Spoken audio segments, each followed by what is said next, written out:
Hello guys, आज हम शुरू करने वाले हैं एक नई series what if Naruto became evil to save the world.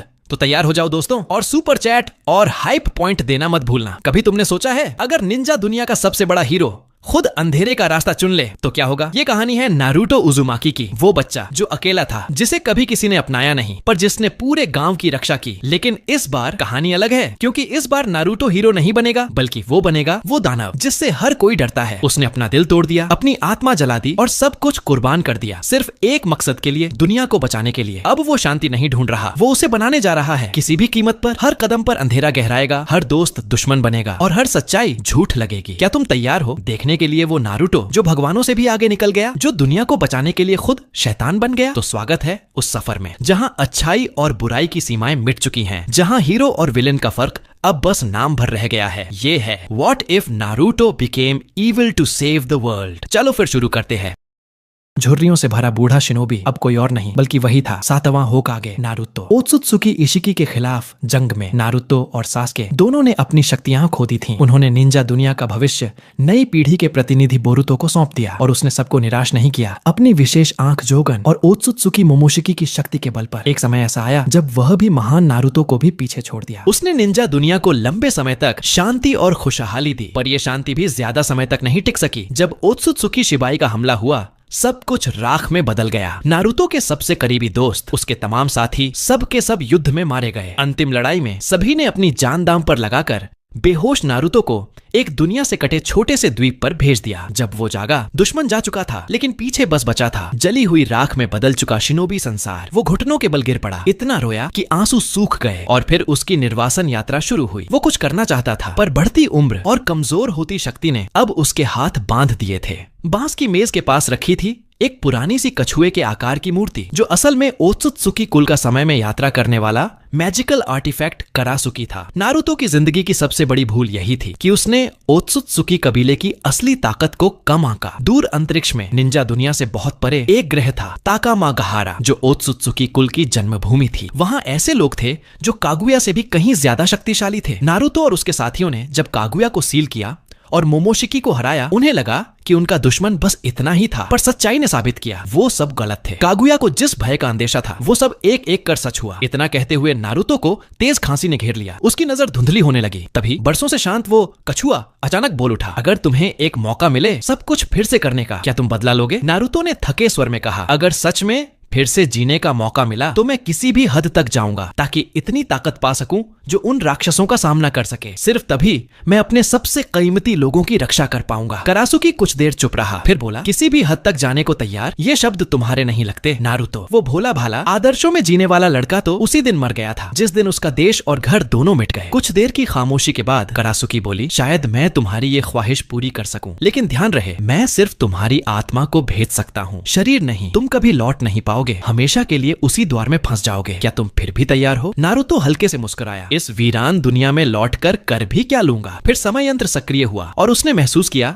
कि उसकी चेतना एक अंधेरे सुरंग में डूबती जा रही है। जब उसने दोबारा आंखें खोली, वो खुद को एक धूसर अंतरिक्ष जैसे कमरे में पाया। उसके हाथ में थी एक किताब, जिराया द्वारा लिखी गई शिनोबी की अटूट इच्छा शक्ति। सामने की ट्रेन जैसी मशीन में नागाटो बैठा था, कमजोर, हड्डियों का ढांचा मात्र, और उसके पास खड़ी थी कोनन। नारुतो कुछ पल तो कुछ समझ ही नहीं पाया, पर पेट में उठता दर्द ये बताने के लिए काफी था, ये कोई सपना नहीं था। वो वाकई वापस आ चुका था उस टाइमलाइन में जब उसने अभी अभी पेन को हराया था। इस वक्त नागाटो ने रिन्ने रिबर्थ जुत्सु से कोनोहा के मरे हुए लोगों को पुनर्जीवित कर दिया था। नारुतो का दिल तेजी से धड़कने लगा। वो जानता था ये वही मौका है सब कुछ बदलने का। अब उसका शरीर तो वही था, पर आत्मा भविष्य से लौटे वृद्ध नारुतो की थी। उसने गहरी सांस ली, कंधे पर बैठे छोटे मेढक को हाथ से कुचल दिया, क्योंकि आगे जो बात वो कहने वाला था वो किसी को सुनना नहीं चाहिए था। कोनन सेनापाई, इस निंजा दुनिया के भविष्य के लिए मैं नागातो का रिनेगन अपने भीतर लेना चाहता हूँ। उसके शब्द सुनकर कोनन दंग रह गई। उसे लगा उसने शायद गलत सुना। कुछ पल चुप रहकर उसने कहा, नारुतो,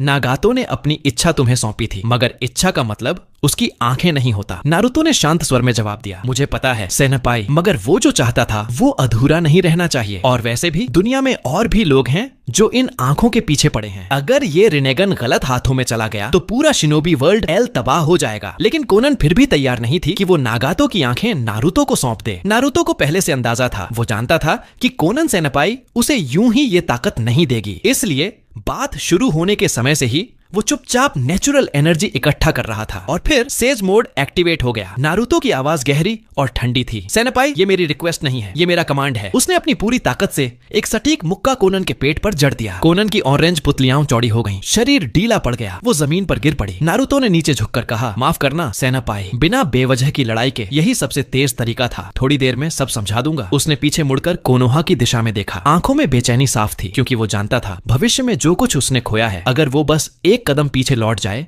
तो वो सब फिर से पा सकता है। मगर वो यह भी जानता था जो काम अब उसे करना है वो फायर विल ऑफ लीफेन के खिलाफ जाएगा। उसने आंखें बंद की और उस इच्छा, उस लालसा को जबरदस्ती दबा दिया। गांव के गेट पर खड़े कोनोहा के लोग अपने हीरो का इंतजार कर रहे थे, लेकिन नारुतो कभी वापस नहीं आया। सर्च पार्टी ने सिर्फ 2 चीजें पाई, जिराया की किताब और एक टूटा हुआ कोनोहा हेडबैंड। नारा शिकामारू की अगुवाई में इलीट जोनिन की एक इमरजेंसी मीटिंग बुलाई गई। गांव के सब लोग फिर से जिंदा हो गए हैं, मतलब नारुतो की बातचीत सफल रही थी, एक निंजा बोला। मगर फिर भी उसने अचानक समनिंग टोड मार दिया और ये दोनों चीजें पीछे छोड़ दी। शिकामारू ने गंभीरता से कहा, मेरा मानना है ये सीधा संकेत है कि नारुतो ने अपने गुरु जिराया की शिक्षाओं को त्याग दिया है और वो अब कोनोहा का रोग निंजा बन चुका है। ये सुनते ही कमरे में सन्नाटा फैल गया। हर कोई हक्का बक्का था। क्या वो नारुतो जो हमेशा अपने निंडो पर अटल रहा, वो भी गांव के खिलाफ जा सकता है? काकाशी ने दृढ़ स्वर में कहा, नारुतो ऐसा कभी नहीं करेगा। वो जो भी कर रहा है उसके पीछे कोई बड़ी वजह होगी। आखिर में शिकामारू ने सुझाव दिया, फिलहाल सब कुछ सीक्रेट रखा जाए। दुनिया को यही बताया जाए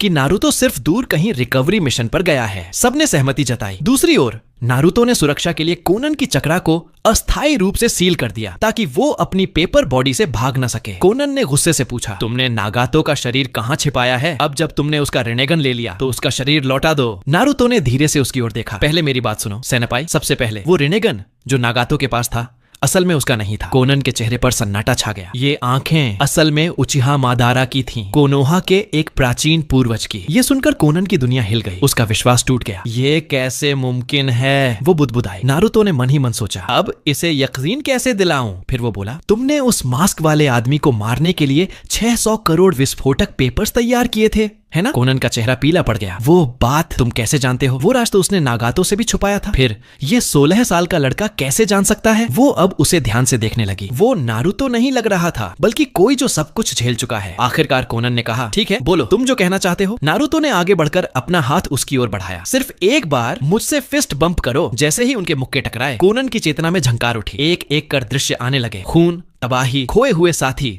टूटी हुई धरती। वो कांप गई। ये सब क्या सच है? नारुतो ने गहरी सांस ली। हाँ, यही है असली भविष्य। एक ऐसा भविष्य जो दर्द और खून से भरा है। मैं बस इतना चाहता हूँ, इतनी ताकत हासिल करना कि उन राक्षसों से लड़ सकूं और अपने प्रियजनों की हिफाजत कर सकूं। कोनन, जिसने उसके मन की गहराई देखी थी, अब उसे शक की नजर से नहीं देख पा रही थी। वो जान चुकी थी ये लड़का अब सिर्फ नारुतो नहीं रहा, वो आदमी था जो भविष्य से लौटा है, सब कुछ बदल देने के लिए। तो दोस्तों, ये था बस शुरुआत उस सफर की जहां नारुतो हीरो नहीं, एक दानव बनेगा, दुनिया को बचाने के लिए खुद को मिटाते हुए। अगर पसंद आया हो तो लाइक ठोक दो और कमेंट में लिखो, लैनिना इविल नारुतो अगला पार्ट और भी ज्यादा खतरनाक होगा। तो चैनल को सब्सक्राइब करो और तैयार रहो, क्योंकि अब शुरू होगी नारुतो की dark destiny. See you in the next part.